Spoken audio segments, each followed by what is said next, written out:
마켓나우 2부 시작합니다. 안녕하십니까, 이혜라입니다.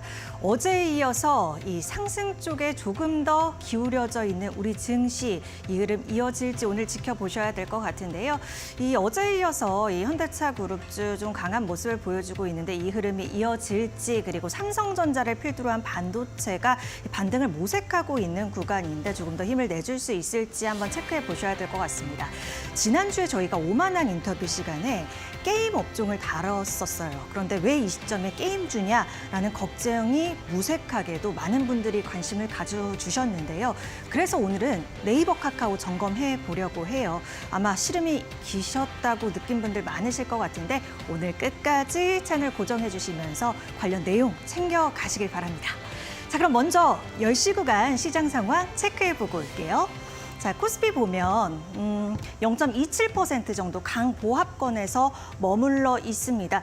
양 지수 모두 강보합권에서 시작을 해서 상승 탄력을 조금 더 키워갈 수 있을지 모색을 하고 있다고 보시면 될 것 같고, 코스닥 쪽에는 어제 코스피보다 조금 덜 강한 채 끝났잖아요. 근데 오늘은 다시 한번 6포인트 정도 오르면서 852선을 지나가고 있는 상황입니다.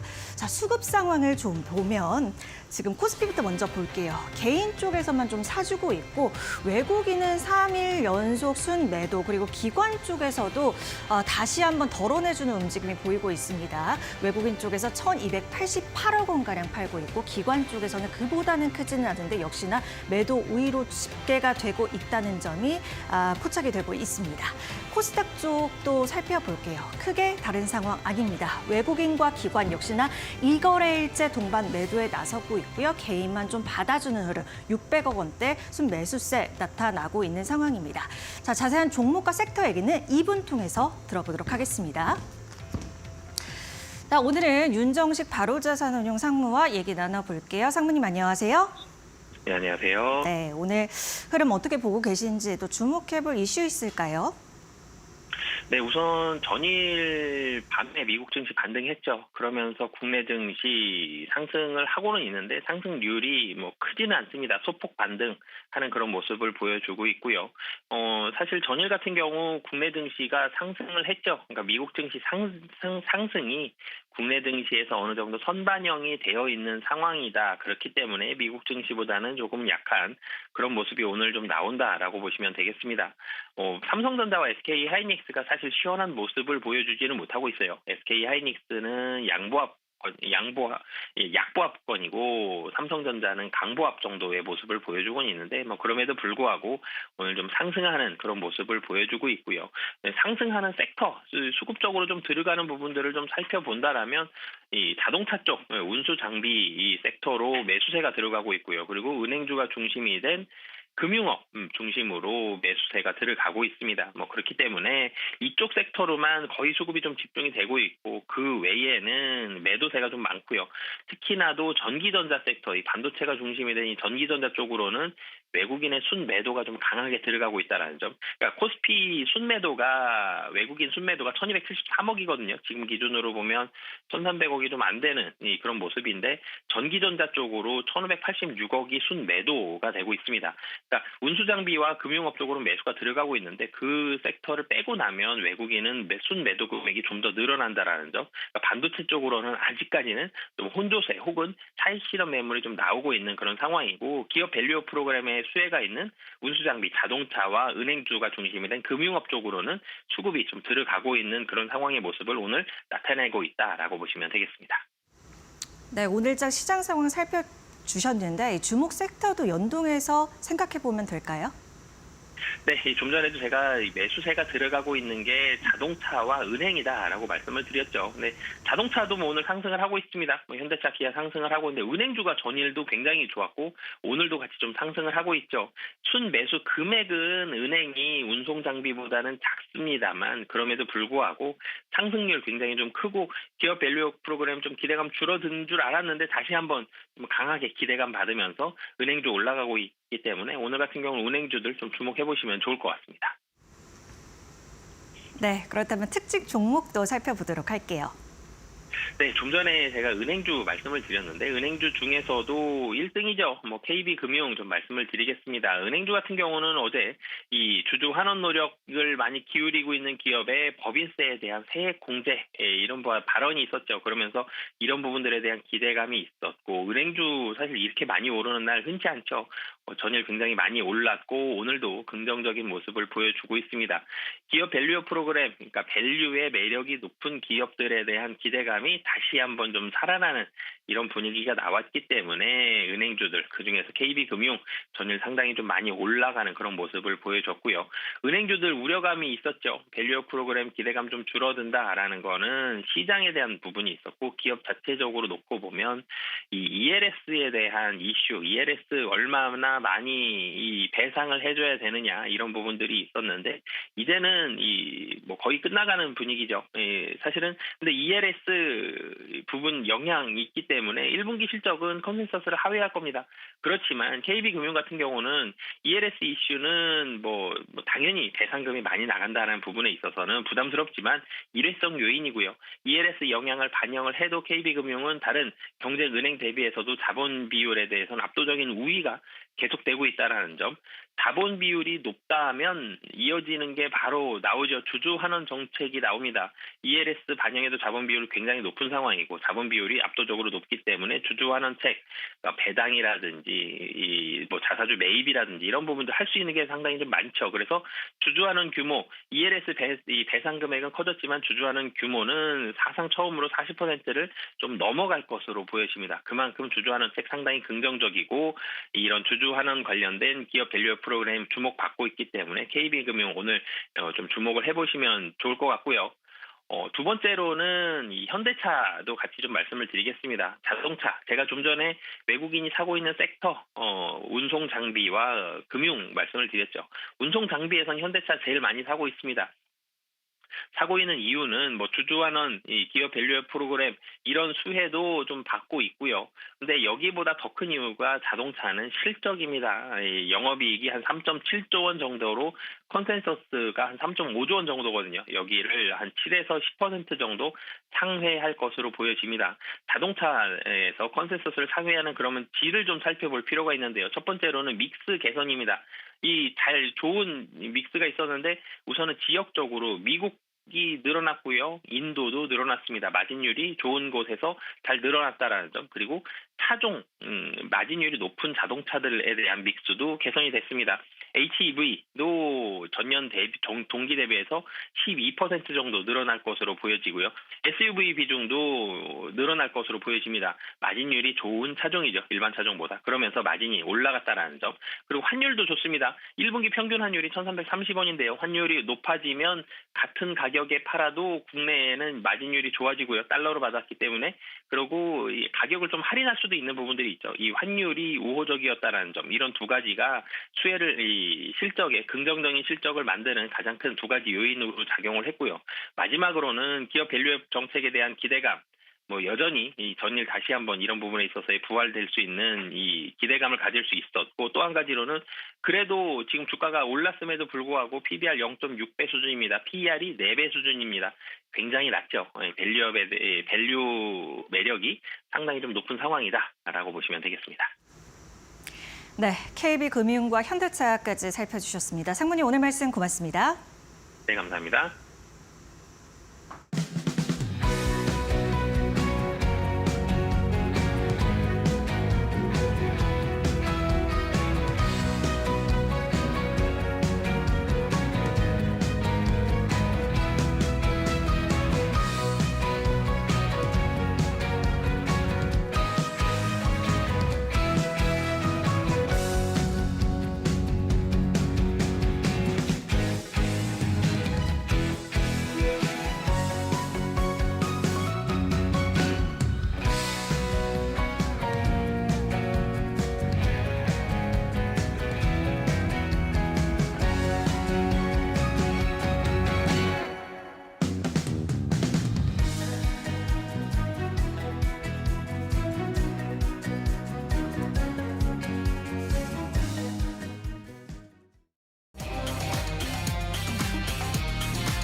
네, 오늘 오만한 인터뷰는 유진투자증권 정희훈 연구원과 함께 하겠습니다. 안녕하세요.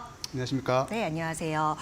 연구원님, 제가 이제 리포트 보고서 이제 살펴보는 사이트 보면 워낙 많은 섹터를 커버하고 계신 것 같더라고요. 일단 저희 이데일리 톡에서는 처음 인사 나누어 주시는 거죠? 오늘 이데일 TV는 처음 인사드립니다.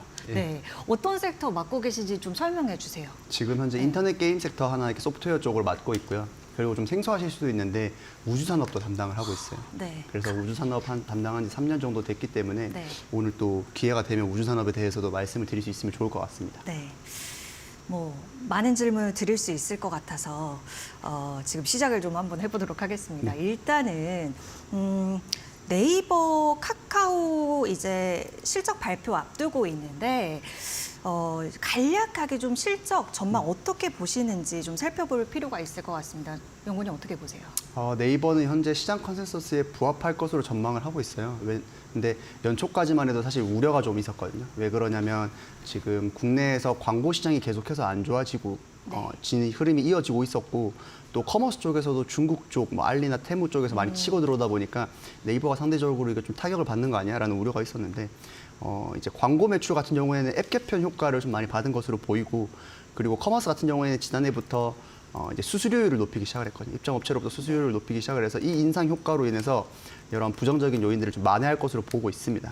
그리고 카카오도 말씀을 또 같이 드리면 카카오 같은 경우에는 연초 대비해서 시장 컨센서스가 많이 낮아진 상황이긴 해요. 그래서 낮아진 시장 컨센서스에는 부합할 것으로 보이는데 아무래도 카카오는 네이버와는 반대로 상대적으로 광고랑 커머스 부문에서 꾸준히 선방하는 모습을 보였어요. 예. 광고 같은 경우에는 메시지 비즈니스 그리고 커머스도 사실 선물하기라는 니치한 영역을 가지고 있기 때문에 1분기에도 그럴 것이라는 기대감은 있지만 지금 조금 우려가 되고 있는 거는 컨텐츠 부문입니다. 뭐 네. 뮤직이라든지 게임 쪽의 컨텐츠 부문의 실적 부진이 좀 아쉬운 형국이고 네. 또한 영업 비용에서도 올해 1분기에는 카카오가 상여금 관련해서 충당금이 인건비에 반영될 것으로 예상되기 때문에 연초보다는 기대감이 좀 내려왔다라고 생각하시면 좋을 것 같습니다. 약간 좀 다르네요, 느낌이. 네. 네이버와 카카오의 분위기가 좀 다르게 감지되고 있는 것 같은데 앞서서 이제 네이버 같은 경우 커머스 부분 언급을 하셨을 때 최수연 대표가 이제 주총에서 생각보다 알리테무 이런 위협이 뭐 아직까지는 크게 잠식하고 있는 것 같지 않다 이런 언급을 좀 해줬던 것 같은데 그거 관련해서 제가 잠시 후에 여쭤보도록 하겠고 일단 좀 상세하게 들어볼게요. 그러면 네이버 주가 이거 한 22년 초, 21년부터 갖고 계신 분들 많이 힘들거든요. 많이 힘든 구간인데 상반기에 좀 주목해볼 만한 이슈가 있다면 일단 정리를 해주세요. 일단은 짚고 넘어가야 되는 네. 부분은 21년이랑 지금이랑 주가를 비교하기 좀 힘들어요. 왜냐하면 이제 이제 네이버 카카오가 주가가 한창 좋았을 때는 사실 코로나라는 특수한 시점에 있었기 때문에 뭐 그 부분에 대해서 뭐 주가 반등의 기회가 있다고 하더라도 그런 부분까지 영역까지 가기에는 아직까지 좀 먼 거리가 남아 있다라는 부분을 먼저 말씀을 드리고 싶고 상반기에 주목해볼 이슈는 사실 아까 앞서서도 말씀을 드렸지만 국내 광고 업황이 결국에 올해는 어느 정도 개선이 됐을까가 첫 번째일 것 같고 두 번째는 알리테무가 치고 들어오고 있는데 네이버가 이를 어떻게 잘 방어를 할까. 또 최근에는 커머스 쪽에서도 이슈가 되게 많았던 게 쿠팡에서 요금 인상을 하면서 네이버가 좀 혜택을 늘리면서 MAU를 좀 가지고 오려고 하거든요. 그래서 네이버가 지금 가장 큰 걱정인 MAU가 떨어지는 것을 어떻게 방어할 수 있을까. 이 부분을 좀 주목해 보시면 좋을 것 같습니다. 네, 그거죠. 멤버십. 네, 네이버 멤버십. 그러면 지금 또 네이버가 한 축으로 또 하고 있는 게 이제 생성형 AI도 당연히 뭐 다른 업체들 다 들여다보고는 있지만 이 하이퍼클로바 X 네이버가 잘하고 있다고 보세요? 이거를 사실 네이버가 가지고 있는 생성형 AI 서비스가 글로벌 빅테크 기업들과 비교하면 좀 잘하고 있다라고 단언하기는 힘들어요. 왜 그러냐면 아무래도 결국에는 실제 생성형 AI 서비스가 출시가 되고 나서 많은 유저들로 하여금 수요를 발생을 시켜야 되거든요. 네. 근데 다만 지금까지 봤을 때는 그에 미치지 못한 것으로 파악이 되고 있습니다. 그래서 상대적으로 지난해에 비해선 올해 네이버 같은 경우에는 하이퍼클로버 X 생성형 AI와 관련된 모멘텀이 좀 적은 모습을 보일 수 있는 게 그런 부분에서 좀 발전된 모습이 아직까지는 시장의 기대치에는 충족을 못하고 있기 때문이라고 생각하는 이유이기도 하고 향후에도 그런 부분에 대해서 기대감을 많이 가져가기에는 좀 어렵지 않을까 이렇게 전망을 하고 있습니다. 네이버 쪽에서 밝히는 계획 내용을 제가 잘 몰라서 여쭤보는데 뭐 이런 우려 당연히 기업 쪽에서 하고 있을 것 같아요. 그래서 어떻게 하겠다 이런 뭐 총사진을 내놓은 게 있나요? 사실 청사진은 지난해 내놨던 부분에서 크게 달라지는 부분은 없는데 그래요? 지금 네. 가지고 있는 하이퍼클로버 X를 뭐 클로버 X 서비스라든지 Q 서비스를 모바일이라든지 PC 쪽으로 계속해서 확대해 나가면서 검색 서비스에도 적용을 하고 이렇게 서비스 적용 범위를 늘려나가는 것 같아요.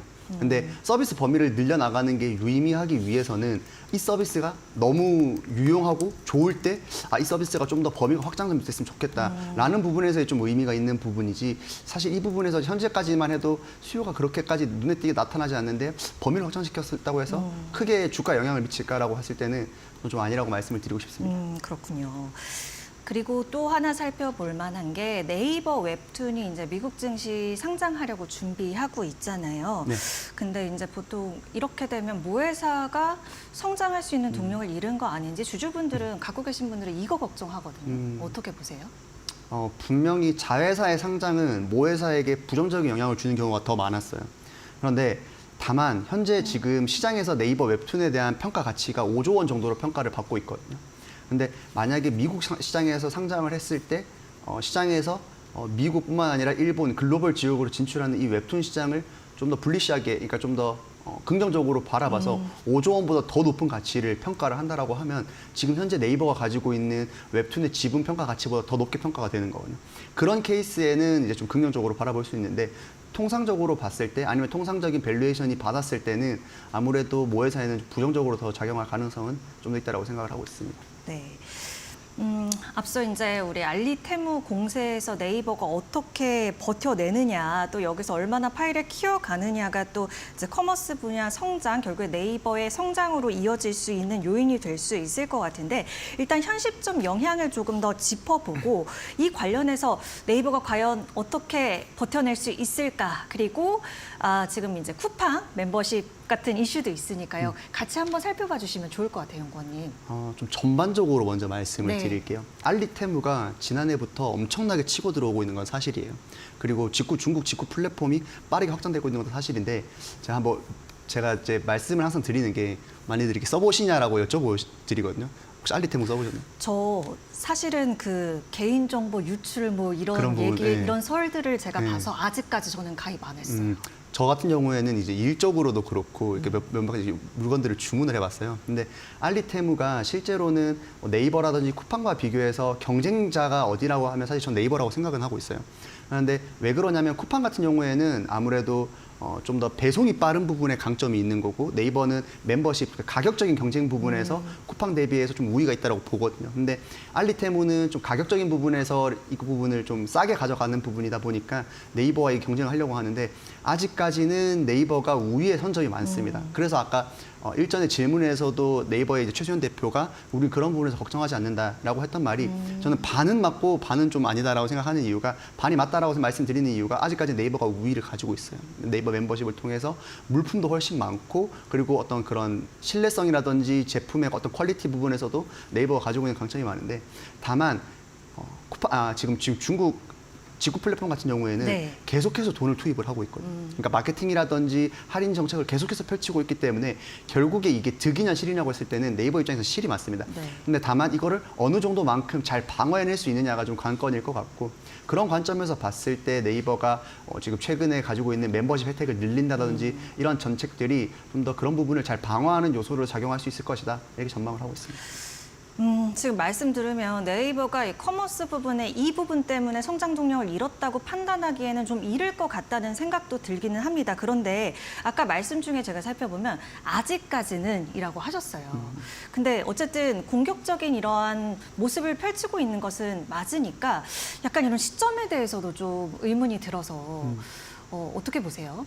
결국에는 뭐 올해 내내 일단 올해까지만 해도 알리테무가 계속해서 이제 치고 들어올 것으로 보고 있는데 그래서 제가 아까 맨 처음에 봤을 때 상반기 아니면 올해 네이버가 주가 저기 측면에서 봤을 때 어떤 이슈가 가장 큰 관건일까라고 했을 때는 알리테무가 어느 정도로 치고 들어올 수 있을까. 네. 근데 사실 지금까지는 알리테무 그러니까 중국 직구 플랫폼이 국내 커머스 시장에서 차지하고 있는 비중이 굉장히 적어요. 그래서 아직까지는 이렇게 눈에 띄게 안 나타날 수는 있지만 이게 어느 정도까지 확대될 수 있을까는 관건일 것 같은데 다만 알리테무도 가지고 있는 단점들이 있거든요. 아까 말씀해주신 개인정보 유출 문제라든지 아니면 뭐 배송이 좀 느리다라든지 아니면 물품에 대한 신뢰성이 좀 떨어진다라는 부분들은 반대로 알리테모에서 좀 이제 좀 진화를 해야 될 문제이기 때문에 그런 부분에서 봤을 때는 네이버도 충분한 경쟁력이 있다라는 말씀을 드리고 싶습니다. 그 지위를 굳건히 좀 지키고 계속해서 자생해 나갈 수 있는 방법을 네이버 쪽에서 어떻게 고안하는지도 네. 제가 살펴보도록 하겠습니다. 자, 그러면 이제는 조금 더 힘들게 느껴졌던 카카오 같은 경우 상반기 주목해볼 이슈부터 꼽아주세요. 지금 카카오는 아무래도 광고 쪽 부진하고 커머스 쪽에 위협이 있는 부분으로부터 상대적으로 좀 자유로웠어요. 왜냐하면 카카오는 지금 현재 광고 쪽에서 메시지 비즈니스라고 하는 광고 쪽에서 좀 중소형 광고주들의 좀 효율을 많이 높일 수 있는 광고 상품이 되게 매출이 잘 나오고 있는 상황이고 또 커머스 부문에서도 봤을 때 카카오는 일반적인 커머스라기보다는 선물하기 영역이거든요. 그래서 알리테모가 치고 들어오는 영역과는 좀 궤를 달리하는 부분이 있기 때문에 카카오가 이런 우려에 대해서 상대적으로 네이버보다는 좀 자유로운 부분들은 있는데 네. 근데 다만 좀 우려스러운 부분은 역시 좀 컨텐츠 부분일 것 같아요. 왜냐하면 지난해까지만 해도 카카오의 어떤 그런 매출 성장을 이끌었던 컨텐츠 부분, 게임이라든지 엔터, 미디어, 뮤직 이런 부분 전반적인 부분에서 매출 성장률이 좀 둔화되는 모습을 보이고 있고 특히 게임과 뮤직 부분에서의 매출 부진이 좀 1분기 때는 좀 전망이 되고 있기 때문에 이런 부분에서 컨텐츠 부분의 실적 부진을 얼마만큼 메꿔질 수 있을까가 좀 포인트가 될 것 같습니다. 네. 얼마 전에 대표 바뀌었죠. 아, 네. 아직 평가하기 이를 것 같은데 아마 이제 가까이 계시고 많이 살펴보실 테니까 뭐 들리는 이야기는 어떤가요? 뭐 방향이 어떻다라든지 좀 보수적이라든지 아니면 공격적이라든지 이런 평은 들으실 것 같아서. 사실 그런 부분보다는 좀 변화에 대해서 좀 적극적으로 대처를 하려고 한다라고는 들었어요. 그러니까 네. 지금까지 카카오가 계속 내재적으로 지적을 받아왔던 어떤 지배구조 이슈라든지 경영진 관련된 리스크 부분들을 좀 해소하기 위해서 좀 많이 노력을 하고 있다는 얘기를 듣고 있고 또 지금 가지고 있는 카카오가 당면한 문제점들을 결국엔 어떻게 해결하는 것인가가 이제 신임 정신화 대표가 취임 이후에 어떤 그런 행보에 대해서 좀 평가를 받을 수 있는 잣대가 되지 않을까라고 전망을 하고 있습니다. 왜냐하면 공교롭게도 이제 네이버도 최수연 대표 여자 수장이고 정신화 대표도 이제 들어왔기 때문에 뭐 여성 대표가 취임하는 것뿐만이 아니라 그러니까 그 이상의 혁신을 좀 이런 사업과 성장성에서 보여줬으면 좋겠다라는 바람을 다 갖고 있기 때문에 그런 공통점이 있어서 한번 여쭤보게 됐습니다. 자, 그렇다면 이제 카카오가 아무래도 콘텐츠 쪽이 좀 많이 부진하고 힘들다라고 이야기를 해주셨는데요.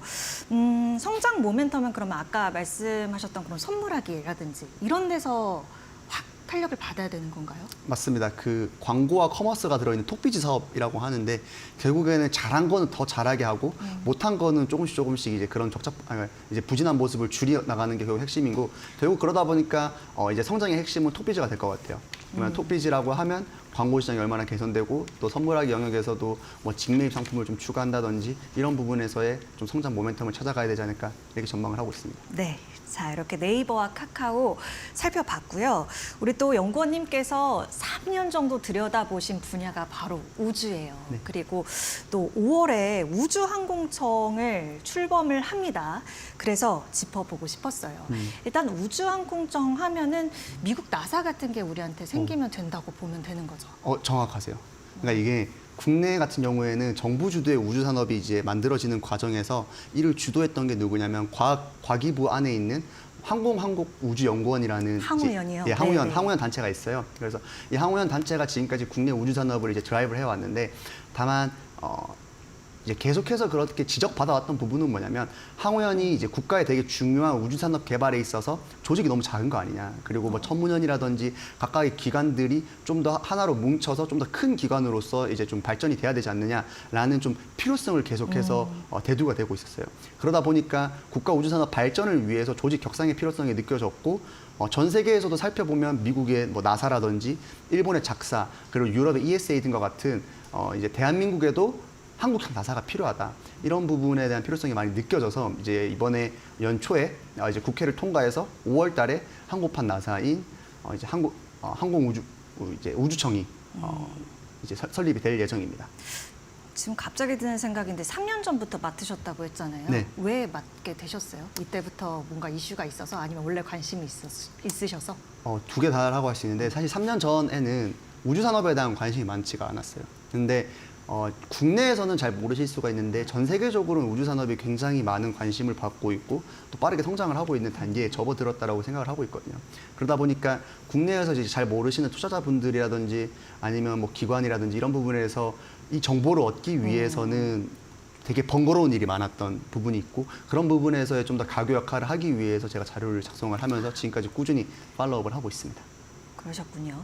그 항우연은 그러면 어떻게 되는 거예요? 이제 청으로 같이 동반해서 진행이 되는 건가요? 네, 이제 우주항공청 아래에 이제 항우연이라든지 천문연 같은 조직들이 이제 산하기관으로 들어가게 되고 이게 네. 뭐 없어지거나 이런 부분은 아니에요. 네. 산하기관으로 들어가게 되면서 이제 항공우주청이 좀 더 이제 크게 이제 대한민국의 우주 산업을 전담한다라고 생각하시면 될 것 같습니다. 알겠습니다.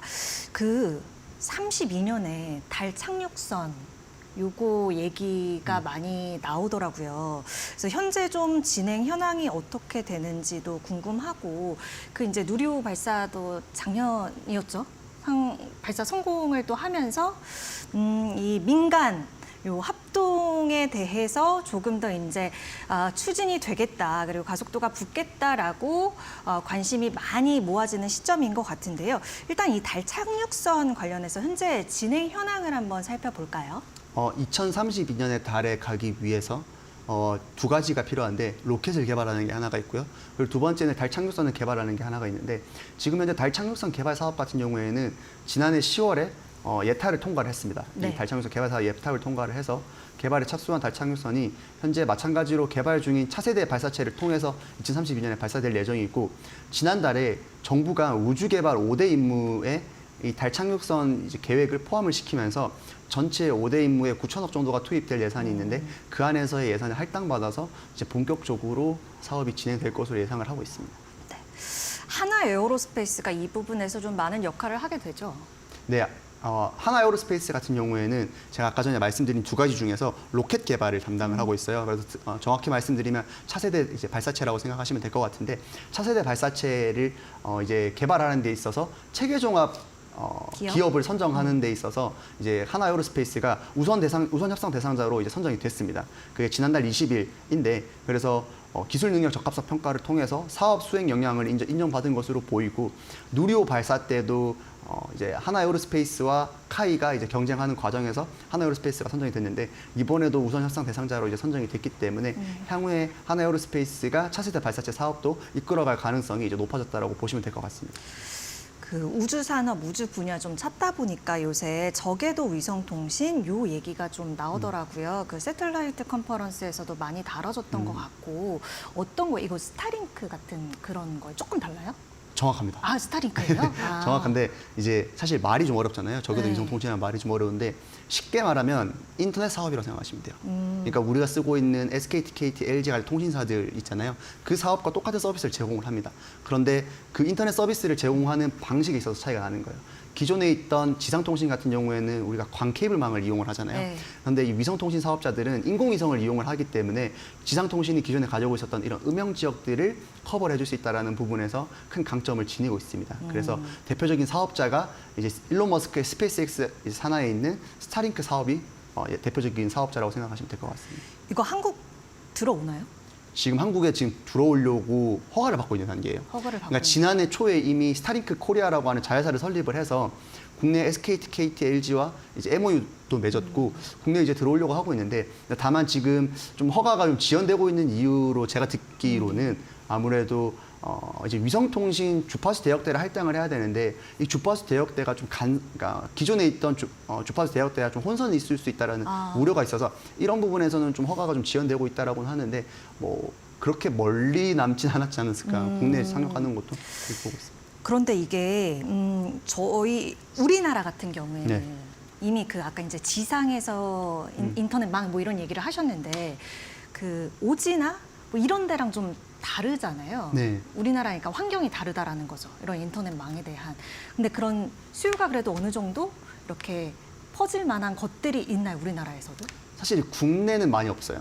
말씀하신 대로 우리나라가 워낙 통신이 잘 되어 있기 때문에 그러니까요. 국내에 들어올 이제 여건은 적은데, 근데 사실 다만 이런 질문을 되게 많이 받는데 왜 들어오냐라고 했을 때 스타링크 같은 경우에는 안 들어올 이유는 없거든요. 왜냐하면 얘네는 우리나라를 커버하기 위해서가 아니라 일단 전 세계 지구에 위성을 다 깔아야 돼요.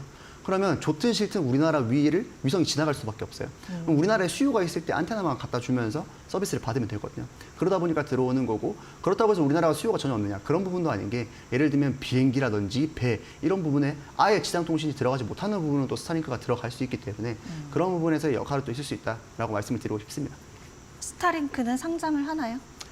스타링크 상장과 관련해서도 얘기가 많이 나오고 있는데, 일론 머스크가 뭐 언급한 바에 따르면 스타링크가 좀 더 수익적인 관점에서의 가시성이 뛸 때 상장을 하겠다라고 했거든요. 그러다 보니까 뭐 상장 시점에 대해서 명확하진 않지만 상장이 뭐 아예 없는 얘기는 아니다라고 생각을 하시면 될 것 같아요. 알겠습니다. 저희가 이제 전반적인 내용을 좀 짚어봤고, 이 우주산업도 갈래가 참 여러 개로 나뉘는데요. 국내 그러면 관련해서 우주산업업체, 우주산업을 기지로 좀 내놓은 업체들 중에서 투자자들이 가장 주목해볼 영역은 어떤 것이라고 보시는지, 그리고 주목해볼 만한 종목, 또 기업까지도 좀 살펴봐 주시면 좋을 것 같습니다. 같이 말씀을 드리자면 네. 아무래도 현 시점에서는 지금 방산과 연관성이 높은 발사체 영역이 이제 관련된 첫 번째이고, 두 번째가 아까 말씀드린 저궤도 위성통신 쪽에서의 지상 장비 분야가 좋을 것으로 보고 있어요. 그래서 전자로 말씀드린 발사체 기업 같은 경우에는 하나에어로스페이스가 대표적인 기업이 될 수 있겠고, 후자로 말씀드린 저궤도 위성통신, 지상 장비 같은 경우에는 인텔리안테크를 좀 말씀을 드리고 싶습니다. 네. 자, 오늘 네이버, 카카오 그리고 우주산업까지 숨가쁘게 달려왔습니다. 정희훈 연구원과는 여기서 인사 나눠보도록 하겠습니다. 감사합니다. 감사합니다.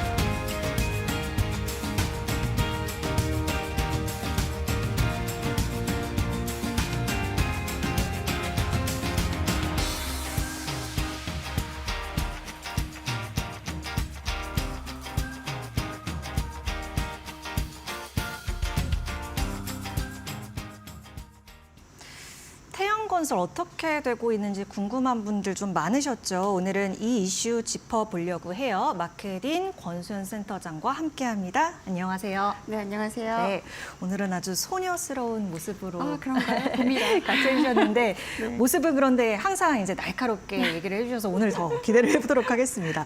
제가 앞서 이제 태양건설을 말씀을 드렸고 올해 좀 기대되는 관련한 빅딜 중 하나가 에코비트인데 에코비트들 얘기하려면 태양건설 따라오는 거고 일단 태양건설 상황부터 좀 짚어주세요. 저 작년 말 아마 기억 많이 하실 거예요. 갑작스럽게 이제 사실 갑작스럽지는 않았어요. 왜냐하면 작년 연초부터 태양건설 약간 이제 재무상황 안 좋다, 자금난 위기다. 빠질 수 있다 이런 네. 얘기 되게 많이 했었는데 태양건설은 그렇지 않다라고 굉장히 이제 반론을 제기하고 이랬었잖아요. 그러다가 이제 작년 말에 워크아웃을 신청을 했는데. 그때 그 성수동의 오피스텔 만기 돌아오는 그 PF 대출 480억 원 정도를 네. 못 갚아서 워크아웃을 신청을 했는데 이게 480억을 못 갚아서 신청한 게 아니라 줄줄이 돌아오는 PF 대출 만기가 4조 6천억 원 정도였는데 지금 480억을 시작으로 나머지 계속 돌아오는 이 만기를 결국은 못 갚을 것 같다라고 하니까 이제 네. 주채권은행이 산업은행이 워크아웃을 신청을 했고 채권단이 어쨌든 워크아웃 개시를 하기로 이제 이 대주주 측에서 자구안을 이제 여러 가지 제출했고 뭐 한 번 반려도 했다가 다시 제출하고 이러는 과정을 거쳐서 워크아웃 개시를 이제 결정을 했고요. 1월부터 지금 이제 4월까지 자산 부채 실사를 했고 기업 개선 계획을 작성을 했고요. 이거를 18일 날 산업은행이 네. 이제 공개를 했습니다. 그리고 요거를 가지고 오는 30일에 채권자 협의회를 여는데 거기서 이제 채권단이 75% 이상 동의를 해야 이 기업 개선안을 가지고 이제 진행을 하는 거고 아니면 이제 법정 관리로 가는 거죠. 그때 한번 태양건설이 뭐 말씀해 주셨지만 한번 내용 기업 개선 계획을 내놨는데 마음에 안 들어서 반려가 됐던 거죠. 그랬죠. 일차가. 그랬죠. 그러면 이번에는 좀 달라졌나요? 근데 사실은 이제 그때 대주주가 낸 자구안이, 그러니까 수정해서 낸 자구안에 대해서 어느 정도 그래 이 정도면 괜찮다 해서 이제 워크아웃 자산 실사를 하기로 했던 거고, 실사를 해본 결과 이제 올해 보니까 이제 최대 한 461억 원 정도가 부족할 것 같은데, 네. 이런 것들은 이제 이 PF 사업장들을 다 일일이 이제 실사를 해봤을 거 아니에요. 네. 그 중에 본 PF가 이제 진행이 되고 있는 큰 사업장 한 40개 정도가 있는데, 네. 이거는 이대로 진행을 해도 괜찮겠다라는 평가를 했고요. 예. 나머지 지금 브릿지론이라는 거는 지금 땅 사는 단계인 거예요. 그러니까 이게 프로젝트 파이낸싱이라는 게 아무것도 없는데 내일 뭘 짓겠다라고 프로젝트만 가지고 이제 대출을 받는 거기 때문에, 우리가 보통 건물을 가지고 대출을 받거나 하면 건물이 담보가 잡히고 막 이러는데, 이 PF라는 거는 아무것도 없는 상태에서 이 대출을 받는 거기 때문에 그만큼 리스크가 크고 그만큼 금리가 높을 수밖에 없는데, 네. 이 PF 대출 중에서도 그나마 본 PF로 전환된 거는 그나마 낫습니다. 근데 지금 땅을 확보해야 되는 돈을 빌리는 단계에는 그걸 이제 브릿지론이라고 하는데, 네. 이 브릿지 단계에 있는 것들은 조금 이제 사업성이 안 나오는 것들이나 아니면 리스크가 있는 것들이 좀 많으니, 그런 것들은 일부 추려서 뭐 경공비로 넘기거나 이렇게 하고, 이 본 PF만 가지고도 이제 이거를 진행을 해서 나중에 이제 준공을 하고 공사비를 받게 되면, 이게 들어오면 태용건설은 어느 정도 정상화가 될 수 있을 거다라는 이제 결론을 좀 내렸고요. 네. 이게 이렇게 되면 이제 아마 흑자 전환도 가능할 것 같고, 지금 자본 잠식 상태인데 자본 잠식에서 이제 탈피하는 것도 가능하겠다라고 하는 게 이제 예. 산업은행의 평가인 거고, 그러기 위해서는 이제 대주주 채권단이 이렇게 좀 했으면 좋겠다라고 이제 기업 개선 계획안과 이제 그 오퍼를 낸 거죠. 근데 그 내용을 좀 보면 일단 대주주의 책임을 조금 많이 지는 게 좋겠다라는 이제 그 기류가 좀 읽혀요. 그래서 지금 대주주가 갖고 있는 보유 지분을 100대 1로 감자. 이게 사실 감자를 해야 자본 잠식에서 탈피를 할 수 있는 건데, 네. 우리가 자본 잠식에 탈피를 하려면 자본금을 줄이거나 자기 자본 늘려야 돼요. 그러니까 장세를 굉장히 잘해서 잉여금을 늘려서 자기 자본을 늘리거나, 근데 사실 이거는 지금 상황으로서는 좀 쉽지 않은 거고, 자본금을 줄이는 방법이 이제 무상감자인 네. 거거든요. 그래서 100대 1로 감자를 하고, 또 이 대주주가 이 KKR이라는 사모펀드로부터 대출을 받아서, 그러니까 TY 홀딩스라는 지주사가 대출을 받아서 이걸 태양건설에 대출해 준 게 있거든요. 네, 네. 그 대출액이 한 4천억 원 되는데, 그것도 100% 출자 전환, 그러니까 주식을 바꾸라는 거죠. 네. 그리고 이제 태영 인더스트리를 매각을 했는데, 그 매각한 대금을 또 태영건설 빌려준 게 있어요. 그게 3,349억 원인데 이것도 출자 전환하자. 이렇게 대주주 측에는 요구를 했고, 이제 채권단 측에는 담보 없이 빌려준 이제 돈, 그거 중에 이제 50%는 출자 전환을 하고 그걸 주식으로 바꾸는 거죠. 그리고 나머지 50%에 대해서는 3년 정도는 만기를 좀 미뤄달라. 그리고 금리는 한 3%, 굉장히 낮은 금리인 겁니다. 네. 3%로 인하를 해달라.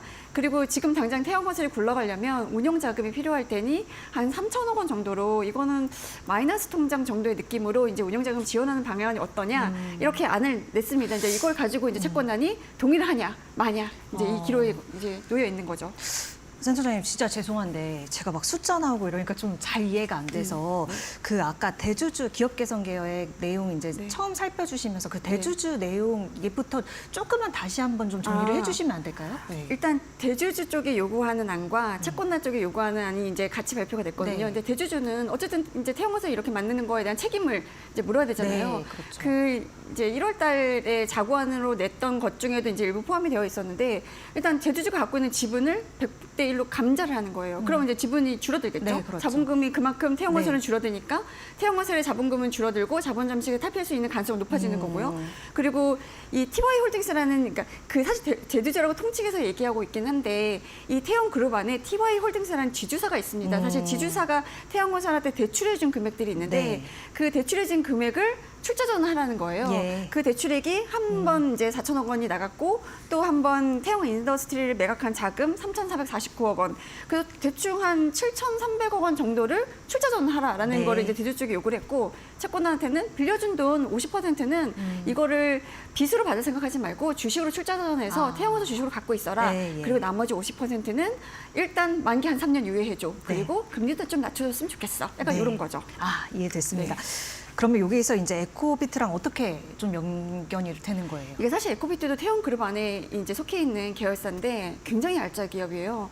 그 뭐 우리가 이제 한때, 지금도 뭐 굉장히 유망한 산업이긴 한데 ESG랑 엮여서 뭐 폐기물, 그리고 뭐 수처리 뭐 이런 이제 사업들을 영위하는 곳인데, 이 에코비트를 보면 태형건설 완전 자회사로 2004년에 이제 출범을 했는데 네.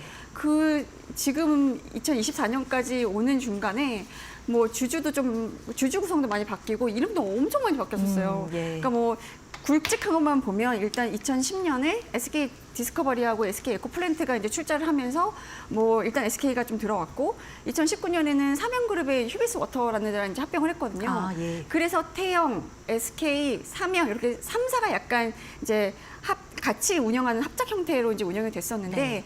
이후에 SK하고 삼양이 에코비트의 지분 한 37%를 KKR에 매각을 합니다.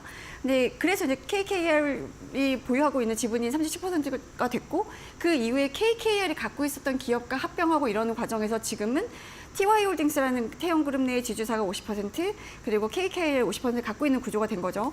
그래서 이제 이 태형 입장에서는 에코비트 그래도 이제 알짜 기업 중에 하나를 좀 팔아서 이 돈을 태형건설에 넣어야 되니까 네. 에코비트를 매물로 내놨는데 어제부터 이제 매각 절차에 본격적으로 돌입을 했어요. 예. 그래서 지금 매각 주관사를 UBS하고 이제 시티글로벌 마켓 증권을 선임을 했는데 이 두 증권사가 어제 이제 원매자들, 그러니까 이거를 살 만한 곳들한테 네. 투자 설명서 우리가 보통 이제 IM이라고 부르거든요. 인포메이션 메모랜덤을 줄여서 이제 IM이라고 하는데 이게 이제 사실 매각 절차의 본격적인 이제 시작점입니다. 네. 그래서 IM을 발송했고 대략 한 20군데 정도 보낸 걸로 이제 알려졌어요.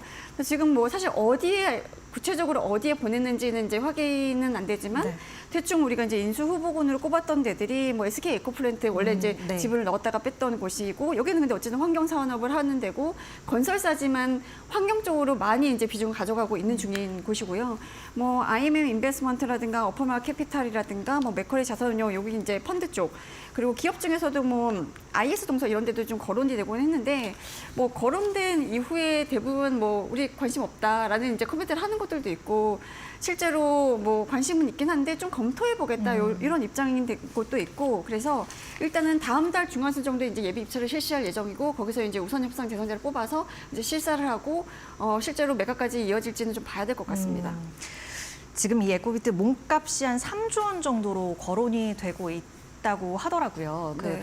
여러 이제 업체들이 살까 말까 이렇게 고민하는 거 네. 가격 되게 중요하잖아요. 그렇죠. 이게 사실 M&A 딜이라는 데 있어서 가장 중요한 거는 가격이에요. 가격에 대한 양쪽 간의 의견이 맞아야 이제 딜이 성사가 되는 건데 이 에코비트는 워낙에 뭐 이제 몸집도 큰 데고 사실 알짜 기업이기 때문에 처음에 나왔을 때부터 이제 시장에서의 몸값은 뭐 3조 원 정도가 되지 않겠냐라고 이제 거론이 되고 있었거든요. 근데 이거 왜 이제 3조 원일까 이렇게 계산을 해보면 작년에 에코비트의 에비타 우리가 이제 삼각형 영업이익이라고 하잖아요. 네. 에비타가 2,250억 원 정도인데 여기 한 멀티플을 13배 정도 적용을 해서 이제 3조 원 정도로 계산한 건데 뭐 이제 원매자로 거론이 되고 있는 모 사모펀드랑 뭐 얘기를 해보면 네.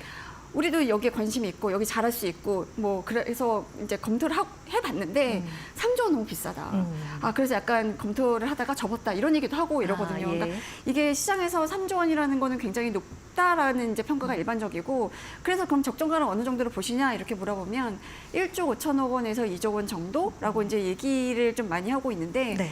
이게 사실은 3조 원은 KKR 입장에서는 그 KKR이라는 거는 여기는 이제 글로벌 사모펀드예요. 우리가 보통 글로벌 사모펀드 4대 펀드라고 하면 KKR하고 블랙스톤하고 뭐 CVC 네. 뭐 이런 데를 이제 거론을 하는데 거의 한 2위 정도 될 거예요 아마. 그리고 뭐 운용자산 한 600조 원 정도 되고 이런 굉장히 큰 곳인데 보통 사모펀드들이 어떤 투자를 하게 되면 이 투자에 대한 목표 수익률이라는 게 있거든요. 우리 이제 여기서는 내부 수익률, 그러니까 IRR이라고 부르는데 이 IRR을 목표를 정해놨을 거고 네. 이 목표 수익률 달성하려면 3조 원에는 팔아야 된다. 아. 그래서 3조 원을 받고 싶어 하는 걸 네. 거다. 이제 이런 계산들이 좀 나오고 있는 건데 일단 그래서 이 에코비트 3조 원짜리를 시장에서 못 받아주면 결국은 다른 방법을 쓰지 않겠냐라고 해서 나왔던 얘기들이 분리매각하는 것도 방법이지 않겠냐. 아. 지금 에코비트가 사업부가 한 4개가 될까 크게 보면 4개의 사업부를 갖고 있는데 뭐 소각 사업 하나 그리고 수처리 사업 하나 그리고 매립 그리고 폐기물 이렇게 4가지 사업을 갖고 있는데 이 중에 따로 띄어서 파는 거예요. 네. 그럼 이제 오히려 띄어서 팔면 몸집이 작아지고 가격이 낮아지니까 조금 수월하겠지 뭐 이런 얘기도 좀 나오기도 했고 아니면 이제 태형그룹이 보유하고 있는 50%만 먼저 파는 거죠. 아니면 태형그룹이 보유하고 있는 50%를 KKR이 않는 방법도 이제 거론이 되고 네. 이랬었는데 KKR 입장에서는 그냥 지금은 그러니까 시장에서 가격은 결정될 거고 분리매각 이런 거는 이제 그 선택지는 없다라는 이제 입장을 좀 밝히고 있긴 한데 또 분리매각을 하게 되면 사실 에코비트가 쭉 성장해온 과정을 보면 여러 업체들이 계속 인수합병하면서 이게 M&A 용어로 볼트온이라는 용어가 있거든요. 네. 그러니까 비슷하거나 조금 다르지만 시너지를 낼 수 있는 사업부를 계속 붙여서 키워서 기업 가치를 훅 이제 올리는 게 이제 볼트온 전략인데 이런 볼트온 방식으로 이제 어찌 보면 이제 종합 환경 기업으로 거듭났는데 예. 이걸 또 띄어서 따서, 이제 예. 팔면 시너지도 좀 낮아질 수도 있고 이 별도로 매각하는 거를 시장에 또 사줄까 이런 이제 걱정도 좀 있어서 뭐 지금 상황에서는 분리매각 얘기가 좀 들어간 것 같고요. 어쨌든 간에 이게 조단위 매물이기 때문에 국내의 한 업체, 한 사모펀드가 사기에는 너무 큰 것 같고 글로벌 사모펀드가 이제 등판을 하거나 아니면 글로벌 이 사업을 영위하고 싶어하는 글로벌 기업들이 좀 등판하지 않으면 쉽지 않겠냐 이런 얘기들이 좀 나오고 있긴 합니다. 아, 네. 다양한 이해관계가 아주 또 녹아있는 한 가지 그림. 네네. 어제 그 이제 IM에 붙여서 나온 네. 이제 조건 중에 하나 중에 주목할 만한 게 산업은행이 에코비트를 매각할 때 네. 스테이블 파이낸싱을 제공하겠다라는 오, 이제 네. 단서가 있었어요. 이 스테이블 파이낸싱이라는 게 뭐냐면 이제 매도자 측에서 금융을 제공을 해주는 거예요. 너희들이 3조 원짜리 사기 너무 비싸잖아, 너무 크잖아. 그러니까 1조 5천억 원 정도는 우리가 빌려줄게. 근데 금리도 조금 낮게 빌려줄게. 이렇게 조건을 주는 거예요. 그게 이제 원래 매각 계약할 때 뒤에 이런 조건들을 스테이플로 찍는다 그래서 스테이플 파이낸스라고 이제 이름이 붙은 건데 만약에 이게 가능하다면 네. 약간 이제 매각 가능성이 높아지는 거죠. 그렇군요. 자, 그럼 제가 짧게 여쭤볼게요. 이 태영건설 그럼 에코비트 팔면 좀 순통이 트이는 건가요? 한마디로 좀 간략하게 좀 그러니까 부탁드릴게요. 에코비트 판 대금을 다 태양건설에 넣을 수 있으면 가능하죠. 근데 사실 지금 에코비트 판 금액 중에 KKR에서 빌린 돈을 그러니까 4천억 원 정도 빌리면서 네. 에코비트 지분을 담보로 잡은 게 있어요. 그래서 그 에코비트 지분을 팔고 난 돈 중에 일부는 그 돈 갚는 데 써야 될 거고 네. 그때 빌릴 때 금리가 13% 완전 고금리였거든요. 금리에 대한 그러니까 이자 지불해야 되고 그리고 남으면 한 수천억 원, 몇천억 원 정도 될 텐데 그거는 힘들지 않겠나라는 그렇군요. 생각을 좀 합니다. 네, 관련해서 또 소식이 나오는 대로 더 자세한 내용 전해주시기 바랍니다. 오늘 권소연 센터장과 함께했습니다. 고맙습니다. 네, 감사합니다.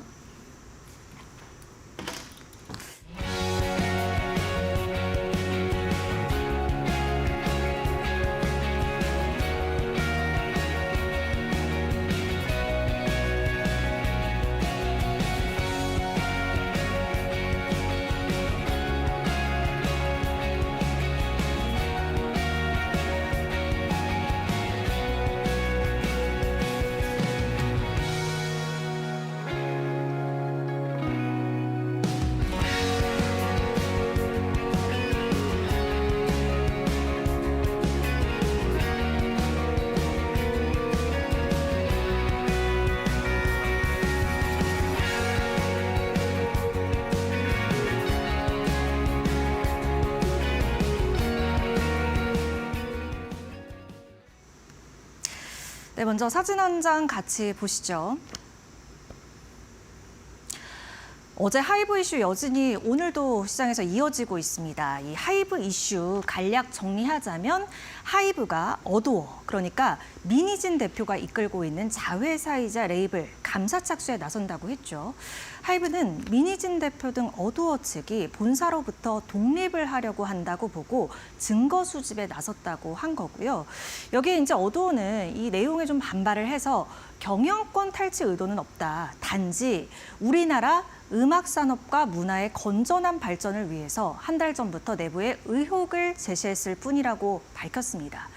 그런데요, 이 문화의 건전한 발전을 위한 의혹 제기라는 말에 전 입장문을 다시 한번 들여다봤습니다. 자, 이쪽 내용을 보시면 아일릿은 미니진풍, 미니진유, 뉴진스의 아류 등으로 평가되고 있다. 건전한 문화 생태계를 해치는 게 우려된다면서 이 대상을 직접적으로 지칭을 하면서 아류 등의 단어를 남발하는 건 자가당착 아닐까요? 혹자는 말합니다. 미니진풍, 미니진유는 그래서 무엇인데 하고요. 물론 하이브가 감사 결과 발표가 아닌 감사 시작 이슈를 긍정한 것이 민 대표 측이 주장했듯이 이례적이긴 합니다만 현 시점 제시된 여러 의혹들의 소상히 밝혀야 하는 키가 이제 민 대표에 넘어간 것은 분명해 보입니다. 하이브는 어제 하루만 해도 시총이 7,500억 원가량이 증발했습니다. 이 액수 YG엔터 회사 하나에 버금가는 규모입니다. 민희진의 입, 어두어의 입을 주목하겠습니다. 앵커 나우였습니다. 자, 10시 49분 정도 지나가고 있습니다. 저희 내일 이 시간에 더 알찬 내용 가지고 인사드리도록 하겠습니다. 함께해 주신 여러분 고맙습니다.